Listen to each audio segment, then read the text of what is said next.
तो सभी साथियों का एक बार फिर से स्वागत है हमारे इन स्टडी चैनल पर। तो हम बात कर रहे थे राजस्थान की कला संस्कृति की। उसमें हमारा टॉपिक आ चुका है अब, जो राजस्थान की प्रथाएं और रीति रिवाज है, जो हमारा टॉपिक होने वाला आज का। और हमने सभी टॉपिक कंप्लीट कर लिया राजस्थान की कला संस्कृति के। आप हमारी प्लेलिस्ट में जाके देख सकते हो। आज हमारा ये फाइनल टॉपिक होने वाला है। इसके बाद में आप कमेंट कर सकते हो, हम हमारी ज्योग्राफी चालू करें या राजस्थान की जो पॉलिटी आती है वो चालू करें या अन्य कोई टॉपिक, तो आप उसके बारे में चर्चा कर सकते हैं कमेंट के माध्यम से। तो हम चालू करते हैं आज का टॉपिक। उससे पहले जिस साथी ने हमारा यूट्यूब चैनल सब्सक्राइब नहीं किया है तो प्लीज़ सब्सक्राइब कर ले और अपना सपोर्ट बनाए रखिए।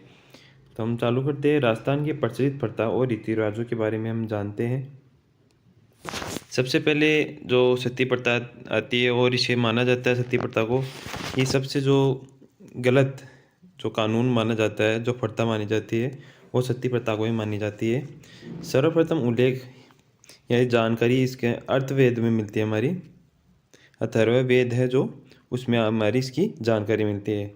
अभिलेख साक्ष्य आपके 1510 ईस्वी में एरण जो अभिलेख है उसमें आपकी सती प्रथा के जो लेख मिलते हैं। गुप्त राजा आपकी भानुगुप्त के सेनापति गोपाल राज की पत्नी सती होने का उल्लेख मिलता है। यानी जो आपका एरण अभिलेख है उसमें आपके जो गुप्त राजा थे, गुप्त काल के राजा, उन्हें भानुगुप्त नामक राजा, उनकी जो पत्नी गोपराज थी, उनकी सती होने का प्रमाण मिलता है। तो राजस्थान में जो अभिलेख मिलता हमारा, जो गठियाला अभिलेख है हमारा जो जोधपुर के अंदर, उसमें आपकी सती प्रथा की प्रमाण मिलते हैं। गठियाला अभिलेख आपके जो 810 ईस्वी में प्रमाणित होता है, यानी 810 ईस्वी का है। उसमें राजपूत सामंत आपकी राणुका की पत्नी आपकी आपकी संपत देवी जो थी, उनकी सती होने की जानकारी मिलती है।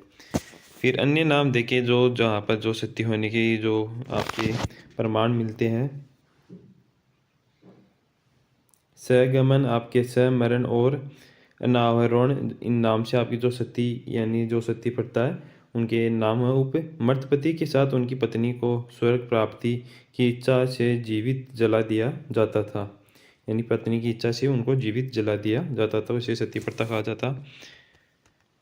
फिर आ जाती है जो अनुमरण के बारे में देखते हैं। जो अनुमरण क्या है, जो पत्नी के दूर देश देहांत, यानी पत्नी के दूर देश देहांत होने यानी पश्चात उनकी निशानी के साथ पति को आपकी चितारोहण करना पड़ता था। यानी मान लो पति दूर होता था और उनका देहांत हो जाता तो पत्नी को उनकी किसी निशानी के साथ आपको जिंदा जलना होता था।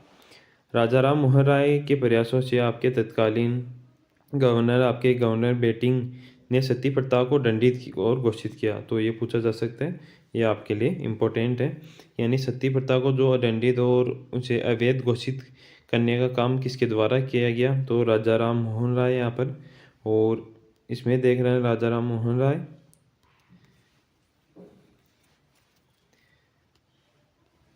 और फिर किसके द्वारा, जनरल बेटिंग। और कब, आपकी जो 1829-30 के मध्य और संपूर्ण भारत में ये दंड आपका लागू किया गया। फिर आगे चलते हैं। राजस्थान में सर्वप्रथम सती प्रथा पर रोक लगाने का प्रयास जयपुर के आपके जो महाराजा सवाई सिंह जो सेकंड उन्होंने किया। तो यह भी आपके लिए इम्पोर्टेंट है, पूछा जा सकता है कि राजस्थान में प्रथम बार सती प्रथा का रोक लगाने का जो कार्य किया किसके द्वारा किया गया, सवाई जय सिंह आपके सेकंड द्वारा। ब्रिटिश प्रभाव से आपके राजस्थान में सर्वप्रथम सती प्रथा पर बूंदी नरेश आपके राव विष्णु सिंह ने आपके 1822 के अंदर गैर कानूनी घोषित कर दिया। यानी बूंदी के जो नरेश थे राव विष्णु सिंह ने उन्हें सर्वप्रथम आपके इसको अवैध घोषित किया। फिर कुछ जो सती हुई थी उनके बारे में जानते हैं। जो रूपकुंवर सती आपका प्रकरण जो मुद्दा था उसके बारे में देखते हैं यहाँ पर हम। तो 4 दिसंबर आपके 1987 में आपके देवराला सीकर के अंदर जो पति थे उनका माल सिंह, इनके साथ सती हुई थी। मुख्यमंत्री जो हरिदेव जोशी थे उस समय, गृह मंत्री गुलाब सिंह आपके शेखावत थे, राज्यपाल बसंत दादा पाटिल जो उस समय राज्यपाल थे। यह सती प्रथा की आपकी जो अधिनियम था आपके 1987 इस दंडित अपराध को घोषित किया। तो ये जो अधिनियम इस समय आपके घोषित किया गया और लागू 1988 को किया गया। फिर आगे बात करते हैं हम। साका के बारे में। तो साका क्या होता है? तो साका हम देखते हैं जो नॉर्मली जैसे हमारे कुछ कोई युद्ध हुआ तो युद्ध में जो राजा है वो तो केसरिया धारण कर लेता है और केसरिया धारण करके वहाँ पर शहीद हो जाता है और रानी पीछे से जौहर करती है। तो उन दोनों का जो सम्मिलित रूप है उसे मिलाकर आपका साका कहते हैं। जब दुश्मन द्वारा किसी राजपूत दुर्ग पर आक्रमण किया जाए और राजपूत योद्धा केसरिया धारण करते हैं और राजपूत स्त्रियां जो वीरांगना होती है वो जौहर करती है तो इसे साका कहते हैं। बस इतना ही याद रखना है इसमें आपको। इन दोनों क्रियाओं का जो एक कुछ एक की क्रिया नहीं, यानी मान लो किसी में केसरिया कर लिया और जौहर नहीं किया रानी ने और जौहर कर लिया और राजा महारानी, तो उसे अर्धसाके के नाम से भी जाना जाता है। केसरिया केसरिया के बारे में भी बात कर ही ली, वही है केसरिया। राजा जो युद्ध में लड़ते हुए वीर गति को प्राप्त हो जाती है उसे केसरिया कहते हैं। जौहर शत्रु के आक्रमण के समय जो राजपूत योद्धाओं युद्ध में जीवित लौटने में कोई आशा नहीं रहती और उनके दुर्ग में दुश्मन हाथ से जो बचना संभव है, यानी दुर्ग में आपके दुश्मन आ जाते हैं तो स्त्रियां सामूहिक रूप में धर्म और सतीत्व की रक्षा के लिए अग्निदाह या आपके जल जौहर कर लेती थी। नोट है आपके लिए यहाँ पर एक कि चित्तौड़गढ़ में आपके 3 साके हुए, जैसलमेर में आपके 2.5 साके हुए, गागरों सियाना में आपके 2-2 साके हुए अभी तक और रणथंभौर में 1 साका। तो आपको ये पूछा जा सकता है, इंपॉर्टेंट आपके लिए। बात करते हैं जो सर्वप्रथम साका हुआ था वो कौन सा हुआ था, तो 1301 में जो अलाउद्दीन खिलजी के आक्रमण के दौरान जो राजा तो दे हमीर देव इन्होंने केसरिया किया था, उनकी पत्नी थी रंग देवी, इनके नेतृत्व में जो जौहर किया गया था। तो ये हमारा जो राजस्थान का है पहला साका है। फिर आगे बात करने जो कन्यावध जो प्रथा थी हमारी, जो प्रथाएं हो रही थी कुप्रथाएं, उनके बारे में चर्चा करें। कन्यावध आ जाती है हमारी। कोटा के जो महाराणा उम्मेद सिंह थे उनके पॉलिटिकल एजेंट विल्किंसन के प्रयासों से सर्वप्रथम 1833 में कन्यावध को गैरकानूनी घोषित किया। आपको ये पॉइंट याद रखना है सभी प्रथाओं के, उनको कब गैरकानूनी घोषित किया और जो वह चलता था किन के द्वारा रोका गया। राजपूतों में जागीरों में छोटे छोटे टुकड़ों में बंट जाने और अपनी पुत्रियों के लिए पर्याप्त उचित दहेज देने और असमर्थ रहने के कारण ये कन्यावध का कारण माना जाता है। यानी ये क्यों होता था कन्यावध, क्यों छोटे छोटे जागीरों में बट गई और दहेज, उसमें दहेज बहुत ज़्यादा लगता था तो वो कन्याओं का वध करने लग गए। वर्तमान में कन्या भ्रूण हत्या के रूप में प्रथा अपनी उपस्थिति प्रकट कर रही है। ये प्रथा वर्तमान में भी है और हमारा जो सपोर्ट होना चाहिए पूरा पूरा कि कोई भी कन्या भ्रूण हत्या न करे और उनका बालिकाओं का सपोर्ट करे सब और इनका साथ दे। और ऐसे व्यक्तियों को आप जो पुलिस में भी खबर कर सकते हैं, वो हमारा दायित्व बनता है। फिर हम बात करते हैं जो डाकन प्रथा की। राजस्थान में अनेक जो जातियों विशेषकर अपने भील और मीणा में स्त्रियों पर डाकन होने का आरोप लगाकर उन्हें हत्या कर दिया जाता था। यानी कुप्रथा है, यानी जो इस समय में वर्तमान समय में कहते हैं हम, जैसे नॉर्मल भाषा में भूतनी लड़ गई और कुछ इसके अंदर कोई उचाट है तो उस समय डाकन का नाम लेकर स्त्री का वध कर दिया जाता था। तो सर्वप्रथम जो खेरवाड़ा आपके उदयपुर का स्थान है, जो आपके महाराणा स्वरूप सिंह ने आपके मेवाड़ भील कोर जो कमांडेंट JC ब्रुक के प्रयासों से आपके अक्टूबर 1853 में डाकन प्रथा को गैरकानूनी घोषित किया। और आपके लिए इम्पोर्टेंट है, ये पूछा जा सकता है आपको। तो किन जो महाराणा थे जो इन्होंने अवैध घोषित करने के लिए जो कार्य किया, स्वरूप सिंह। कब? तो अक्टूबर 1853 में मेवाड़ भील कोर के जो कमांडेंट थे उस समय JC ब्रुक के द्वारा। आगे चलते हैं फिर। और यहाँ पर राजस्थान डायन जो प्रताड़ना निवारण अधिनियम, जो इसके द्वारा एक अधिनियम भी जो 2016 में लागू हुआ, अधिनियम 2015-2016 में लागू हुआ, ये भी पूछा जा सकता है। फिर आगे बात करते हैं आपकी जो डावरिया प्रथा है उसके बारे में देखते हैं। यहाँ पर राजस्थान में जो साका समुदाय अपनी कन्याओं की शादी में दहेज के साथ कुंवारी कन्या भी साथ भेजते थे, जिसे आपकी डावरी जो प्रथा कहते हैं। इसमें जो महिलाओं को जो सेविका के रूप में उनके साथ भेजते थे, ये इतनी इम्पोर्टेंट नहीं है। नाता प्रथा ये भी इम्पोर्टेंट नहीं है हमारे लिए, अभी नहीं पूछी जाती। नाता प्रथा परस्पर आपकी सहमति के आधार पर पुनः विवाह की प्रथा है। परिणाम में पूछी जा सकती है नॉर्मली कि नाता प्रथा क्या है, तो हमें देखना भी ज़रूरी है। अंतर्गत पत्नी अपनी पूर्व पति को छोड़कर जो अपनी पसंद के जो व्यक्ति के साथ आपका जो दोबारा से शादी करती है और अपना जीवन यापन करती है। झगड़ा राशि जो क्या है, दूसरे पति के साथ पहले पति को दी गई राशि।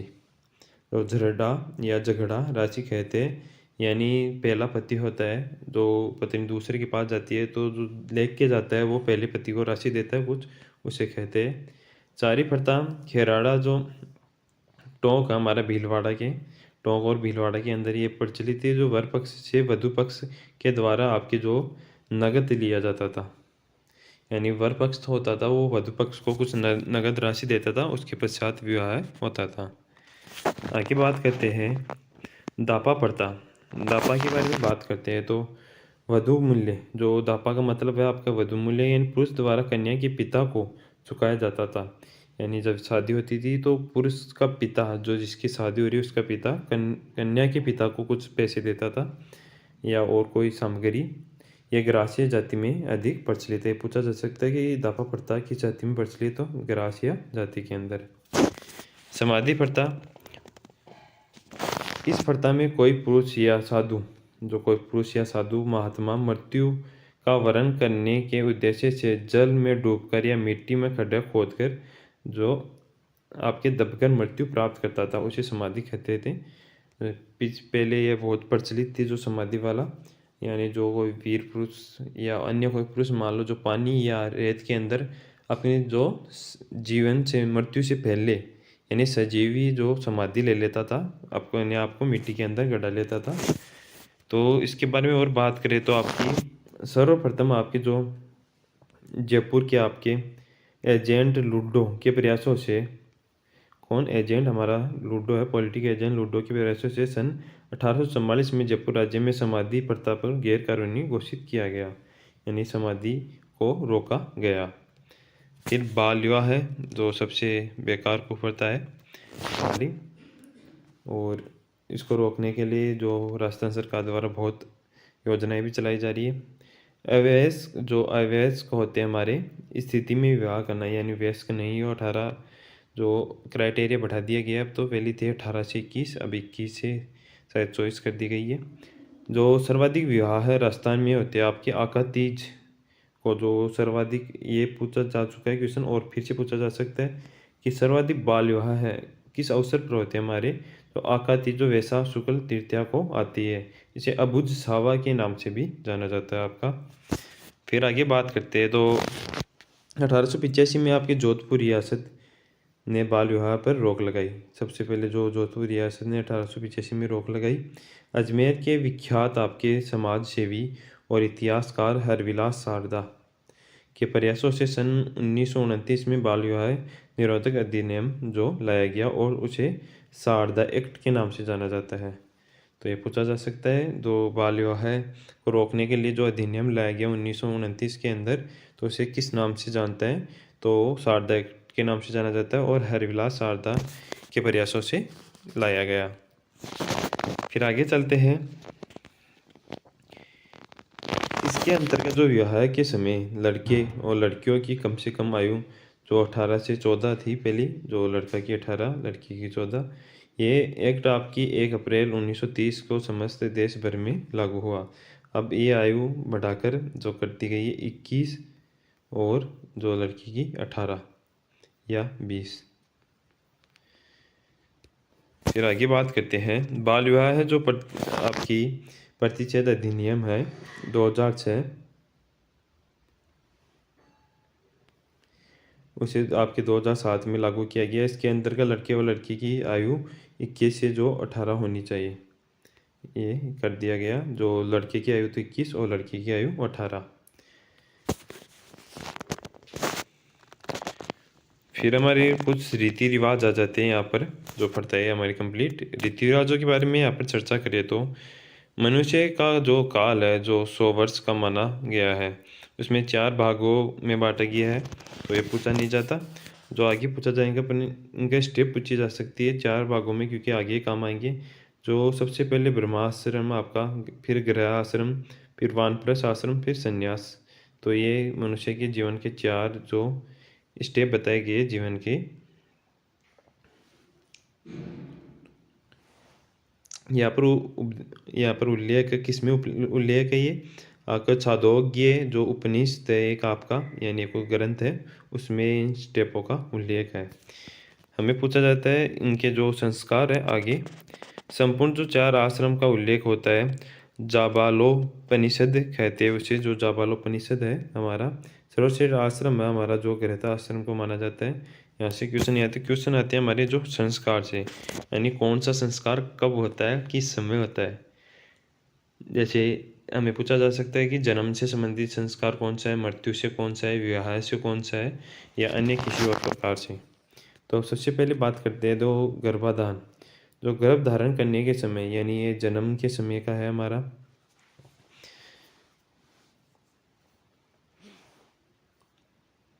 पुष्पन या पुष्पन जो संस्कार भी कहते हैं, इसे जो गर्भधारण के तीसरे माह में जो संस्कार किया जाता है, तो ये भी आपके जन्म से संबंधित है। सीमांतों ने जो ये भी जन्म धारण जो गर्भधारण के चौथे से 8वें माह को ये कहा जाता है। फिर आकर आता है जातक्रम, ये भी जन्म से उपरांत यानी जन्म के बाद जो होता है जातक्रम। फिर नामकरण जो जन्म के 10वें या 12वें दिन जो बच्चे का नाम रखा जाता है, तो वो संस्कार है और आपके जन्म से संबंधित ही है। निष्क्रमण जो आपका जन्म के चौथे माह में घर से बाहर, यानी बच्चा जन्म के बाद 4 माह का हो जाता है, तो उसको पहले बार आपके सूर्य देव के दर्शन करवाए जाते हैं। आगे चलते हैं। अन्नप्राशन आपका हो जाता है यानी जन्म के 6वें माह में, यानी शिशु आपका 6 माह का हो गया तो उसे अपने माता या पिता के द्वारा शिशु को घृत दही दूध खिलाना, या और कुछ कोई भी जैसे हम कहते हैं जन्म गुठी, तो वो खिलाना ये संस्कार होता है। फिर चूड़ाक्रम या जडूला, तो बच्चा 1 से 7 वर्ष का होता है तब तक ये किया जाता है, उसके केस मुंडवाए जाते हैं एक बार। कर्ण वेद यानी जो कानों को छेदना, तो 6 से 7 माह में आपके यहाँ इससे लेकर आपके 6 से 7 वर्ष तक की आयु के बच्चे का जो कान छिदवाना। फिर विद्यारंभ जो विद्यालय में भेजा जाता है जिसकी प्रारंभिक शिक्षा होती है, जो 5 वर्ष का हो जाता है तब। उपनयन आपका जो 8 से 12 वर्ष की आयु में आपको यज्ञ उपनिवेश धारण करता है। उपनयन यानी एक जनेऊ, एक प्रकार से जो जनेऊ धारण करता है। ये संस्कार जो आपके जो सभी जो धर्मों में यानी मान लो जातियाँ नहीं मानती, सर्वदीय ब्राह्मण जाति में होता है। आपके वेदारंभ जो वेद आरंभ यानी उसको जो वेद पढ़ना शुरू करता है, जो पहले उपनयन संस्कार के बाद में होता है आपका जो वेद पढ़ना शुरू करता है। वह केशांत होता है। यहाँ पर केशांत के समय जो 16 वर्ष की आयु हो जाती है और दाढ़ी मूछ केस मुंडवाए जाते हैं। एक बार फिर से जो दाढ़ी मूछ और सभी जो केस मुंडवाए जाते हैं। समावर्तन आपका आ जाता है गृह जीवन में प्रवेश। समावर्तन क्या है? गृह जीवन में प्रवेश, यानी वो अपना घर बसाता है। फिर विवाह है गृहस्थ जीवन की शुरुआत करना, जो विवाह होता है हमारा। और फिर अंत्येष्टि मृत्यु शरीर का अंतिम संस्कार कहा जाता है। फिर आगे बात करते हैं तो ये 16 संस्कार है हमारे। तो पूछे जा सकते हैं कि हमारे जीवन जो कितने संस्कार होते हैं, सीधा भी क्वेश्चन आ जाता है। तो 16 संस्कार आपको ये याद रखना है। आगे बात करते हैं तो जो अन्य रीति रिवाज है जैसे विवाह से संबंधित और भी।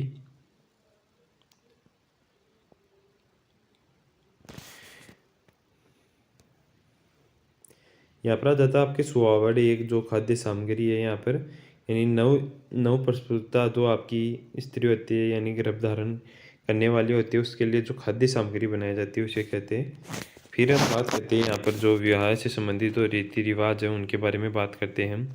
तो सबसे पहले आ जाता है जो हमारी सगाई। किसी लड़की के लिए लड़का टोका जाना एक प्रक्रिया है सगाई की। सावा या साव जो विवाह का मुहूर्त निकाला जाता है, जो तिथि निकाली जाती है तारीख, उसे सावा कहते हैं। फिर टीका विवाह के निश्चित होने पर जो उपहार लड़की के पिता की ओर से लड़के के लिए भेजा जाता है उसे टीका कहते हैं। यानी लड़की का पिता लड़के के पिता को या लड़के को उपहार भेजता है उसे टीका कहते हैं। फिर गोद भराई, वर पक्ष द्वारा आपके वधु पक्ष की दी जाने वाली जो वस्त्र आभूषण है उसे गोद भराई कहते हैं। ये वर पक्ष द्वारा वधु पक्ष को दिया जाता है। चिकनी कोथली, तो ये इम्पोर्टेंट है और ये पूछा भी जा चुका है कि चिकनी कोथली आपके किस जो संस्कार से है, आपके जो जन्म से संबंधित है, विवाह से है या मृत्यु से, तो आपके ये विवाह से संबंधित है चिकनी कोथली। इसमें क्या देखते हैं कि वर पक्ष आपका उसकी ओर से वधु पक्ष के लिए जो गहने, कपड़े, मिठाई दी जाती है, सर्वाधिक इसमें जो मिठाई दी जाती है उसे चिकनी कोतली कहते हैं। यानी विशेष त्योहार उत्सव पर ये भेजी जाती है वर पक्ष द्वारा। आगे चलते हैं। आगे आपका आ जाता है लगन। विवाह के 3, 5, 7, 9, 11 दिन पूर्व, यानी विवाह से जो पूर्व है, लगन पत्रिका पुरोहित ब्राह्मण द्वारा तैयार की जाती है। यानी विवाह के कितने भी दिन, यानी 3 से आपके 9 दिन, ये नहीं पूछा जाता, पर ये बस इतना याद रखना है कि विवाह से पूर्व है जो पुरोहित जी द्वारा जो लगन पत्रिका तैयार की जाती है। इकताई आपकी वर व वधू के कपड़ों का नाम, यानी जो वर वधू के कपड़ों का नाम होता है इकताई। फिर भात या भात न्यूतना या बत्तीसी आपके न्यूतना। भात न्यूतना क्या है? इस अवसर पर आपके वर वधू के माता पिता अपने पीहर वालों को निमंत्रण देते हैं और कामना और सहयोग प्राप्त करते हैं। यानी उनको आपके से आदर से बुलाते हैं, उसे भात न्यूतना कहते हैं। यानी पीहर वाले जो आपके यानी वर वधू के माता के पीहर के लोग, यानी आपके ननिहाल। बान बैठना क्या है? जो गणेश पूजन के पश्चात आपके जो हल्दी की रस्म होती है, उसके बाद में जो विवाह से 3-4 दिन पूर्व है, जो अपने मान लो रिश्तेदार होते हैं, भाई होते हैं, उनके घर जो जीमने या जो वर वधू को खाना खिलाया जाता है और वो संगीत किया जाता है, उन्हें बान कहते हैं। पीटी, पीटी जो उबटन लगाना। फिर आगे चर्चा करते हैं हम चाक पूजन। फिर आगे हमारा आ जाता है चाक पूजन। ये भात की तरह ही होता है एक तरह। काकन डोरा बांधना। काकन डोरा विवाह से पूर्व वर वधू के हाथ में एक धागा बांधा जाता है, लाल लोमी जो धागा बांधा जाता है हल्दी का लेप किया हुआ, उसे काकन डोरा कहते हैं और विवाह के पश्चात इसे उतारा जाता है। निकासी, विवाह से एक दिन पूर्व वर अपने संबंधियों व मित्रों के साथ वधू के घर और प्रस्थान करता है, उसे आपके निकासी कहा जाता है। सामेला क्या होता है? मधुपर्क आपका जब वर वधू के घर पर पहुंचता है तो वधू के पिता द्वारा संबंधियों का स्वागत आपका सामेला कहलाता है। आगे बात करें तो डुखाऊ। वर जब घोड़ी पर बैठकर वधू के घर पहुंचता है तो उसे डुखाऊ कहते हैं या जान आना कहते हैं। तोरण, जब वर कन्या के घर पहुंचता है तो आपके दरवाजे पर बंधे तोरण को घोड़ी पर बैठे हुए आपके छड़ी या तलवार से 7 बार छूता है, उसे आपके तोरण मारना कहते हैं। ये तोरण एक जो मांगलिक चिन्ह होता है, जिस पर आपके जो तोरण नामक राक्षस होता है उसे तोते के रूप में जो उसमें प्रतीक किया जाता है। फिर आते फेरे। अग्नि को साक्षी मानकर 7 फेरे लिए जाते हैं। 7 फेरों के पश्चात वेद रूप से विवाह, जो वैदिक रूप से, जो हमारे पौराणिक रूप से विवाह पूर्ण माना जाता है। उसके बाद आता है आपका हथलेवा। इस रस्म के अनुसार जो वर द्वारा वधू का हाथ अपने हाथ में लेकर अग्नि के चारों ओर घूमकर 7 फेरे लिए जाते हैं। कन्यादान, जो वधू के पिता द्वारा कन्यादान किया जाता है। पगसोई, वर वधू के पैर छूना, जो पैर धोने की रस्म। फिर आता है आपका जुआ जोई, जो एक प्रकार का खेल होता है। इसमें क्या होता है? वर वधू को एक पात्र में जैसे दूध डाल दिया जाता है और पानी, तो उसमें सोने की अंगूठी या चांदी की अंगूठी डाल दी जाती है। फिर उनमें खेल होता है कि कौन किसको वो अंगूठी पहले में मिलेंगी, इस प्रकार का खेल होता है। फिर विदाई की बात करते हुए विवाह के बाद वर वधू की विदाई होती है, ये सबको पता होगा। फिर शोक या गम की रस्में, यानी जो मृत्यु से संबंधित जो रस्में हैं उनके बारे में बात करते हैं। अर्थी या वैकुंठी मृत्यु हो जाने पर आपके शमशान घाट तक लकड़ी की जो सैया फिर व्यक्ति को ले जाना। पानीवाड़ा शव यात्रा से शामिल व्यक्ति। पिंडदान, जो आटे का बना लड्डू होता है, पिंडदान जो गंगा जी में हमारे जो करके आते हैं। बखेर, आपके व्यक्ति को शमशान घाट ले जाते समय उस पर आपके कोड़िया, पैसे, रुई आदि उछाले जाते हैं, उसे बखेर कहते हैं। आछेटा क्या है आपका जो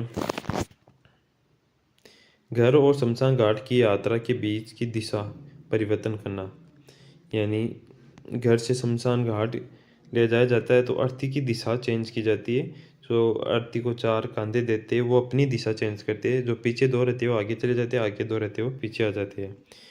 मुखाग्नि या लापा, इस लापो के नाम से पूछा जाता है। लापो आ चुका है क्वेश्चन, किस प्रथा से संबंधित है, तो आपकी मृत्यु प्रथा से, यानी मान सकते हैं आप। अग्नि की आहुति जो दी जाती है, और ये मुख के, ये भी पूछा जा सकता है। लापा किस आपके पैर किस दिशा में दी जाती है, सिर, तो सिर की दिशा में। आपकी कपाल क्रिया, जो कपाल क्रिया होती है, जो जो मर्द होता है उसके सिर के अंदर जो घी डालने की एक प्रथा होती है। सातरवाड़ा, अंतिम संस्कार होने के पश्चात आपके अंत्येष्टि में गए व्यक्ति द्वारा स्नान करना। फूल फूल चुनना। दाह संस्कार के तीसरे दिन मृतक के संबंधी शमशान जाकर उसके दांत और कुछ हड्डियां एकत्रित करके लाते हैं, उसे फूल चुनना कहते हैं। आगे बात करते हैं यहाँ पर मुकान या मोकान। पड़ोसी से जो आपकी संबंधित परिजनों द्वारा आपके परिवार के लोगों को धैर्य बनाए रखना, यानी जो हम कहते हैं भेंट बाजा, उसे मुकान कहते हैं। मौसर 11 से 12वें दिन मृतक के परिवारजन अपनी जाति और संबंधियों को जो भोजन कराते हैं उसे मृतक कहते हैं। और एक आपका जोसर आता है, और ये पूछा गया है, बहुत बार पूछा जा चुका है कि जीवित अवस्था में जो भोजन करवाए जाते हैं व्यक्ति का, उसे जोसर कहते हैं।